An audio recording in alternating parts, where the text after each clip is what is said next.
On Wednesday confirmed their commitment to more than double defense spending by 2035, bandying words like crucial, momentous, and quantum leap.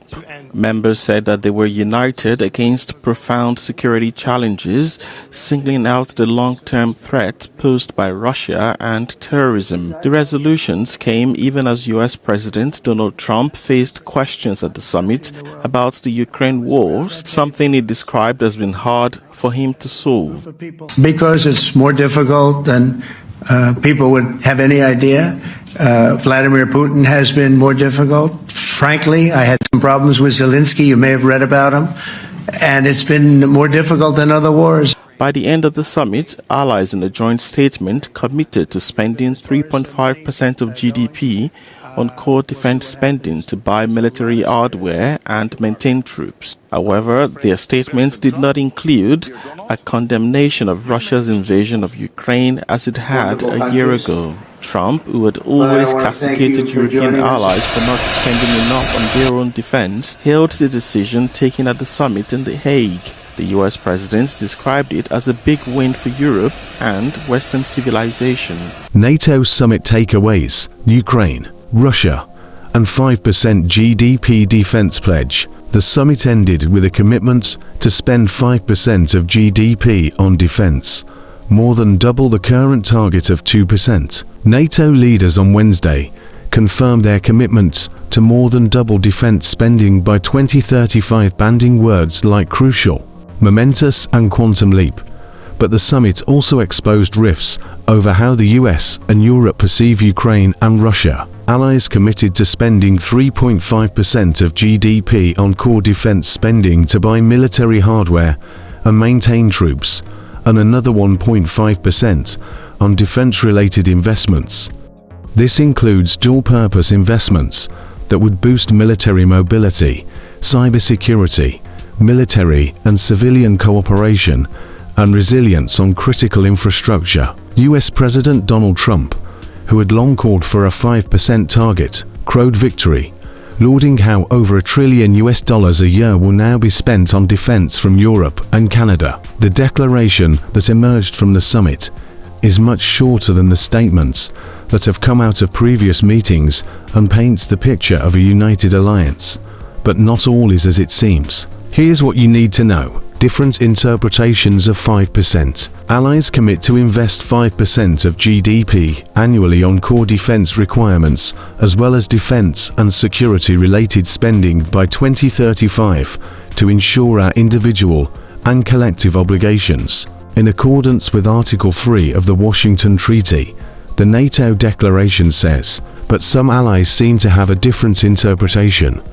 Spain and Slovakia, for instance, have indicated they don't plan to raise their national defense budget for now, arguing they can reach their national capability targets by spending less. Prime Minister Sanchez stressed to reporters after the summit that Spain is firmly committed to our capacity objectives and a serious country that fulfills its commitments, but more or less cast doubts on them being able to do so, telling reporters at the end of the summit that the targets were calculated based on the defense planning process, during which the capability targets for each country and estimates of what it would cost to reach them were set. Bart de Wever, Belgium's Prime Minister, also expressed his skepticism, telling reporters on Wednesday morning before the summit that if we can reach the capability targets with less than 3.5% of GDP, we will try to do it as well. But NATO is not foolish.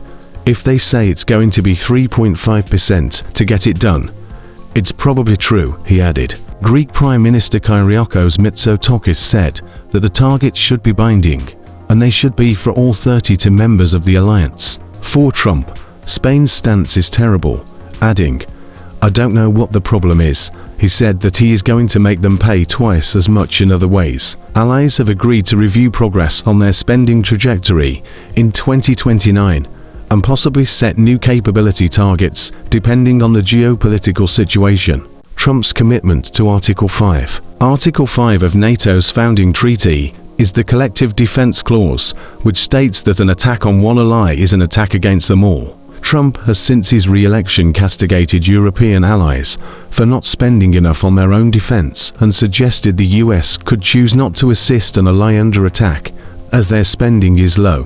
When asked, as he was flying to The Hague for the summit, whether he remained committed, Trump told reporters, "It depends on your definition.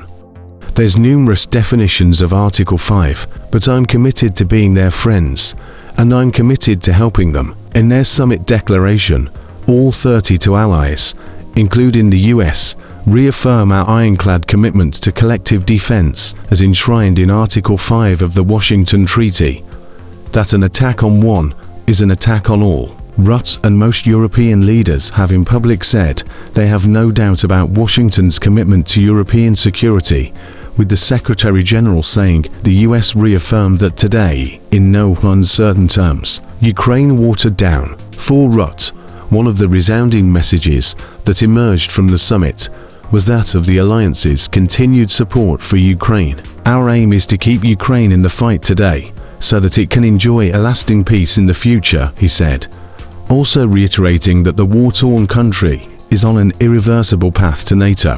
This formula was introduced in the declaration that came out of the 2024 summit in Washington, in which the word Ukraine appeared roughly 60 times.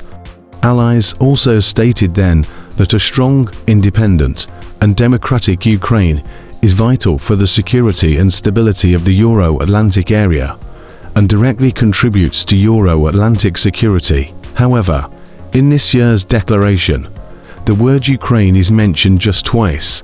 Allies reaffirm their enduring sovereign commitments to provide support to Ukraine, whose security contributes to ours, and, to this end, will include direct contributions towards Ukraine's defense and its defense industry when calculating allies' defense spending. Sources from NATO-allied countries told Euronews they were confident of strong language linking Ukrainian security to NATO security. This was an area of some discussion in recent weeks as to the strength and relevance of Ukraine in the overall final statement.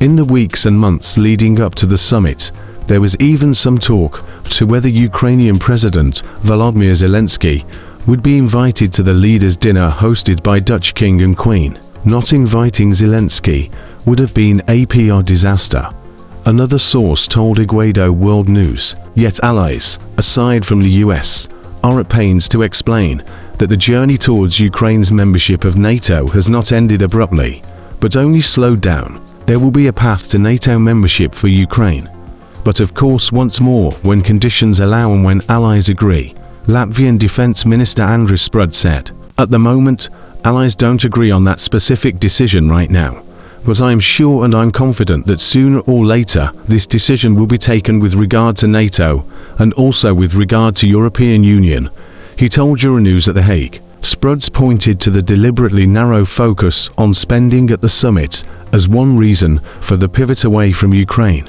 This is about spending. It is about NATO capabilities. So by this indirectly or directly we can interpret it.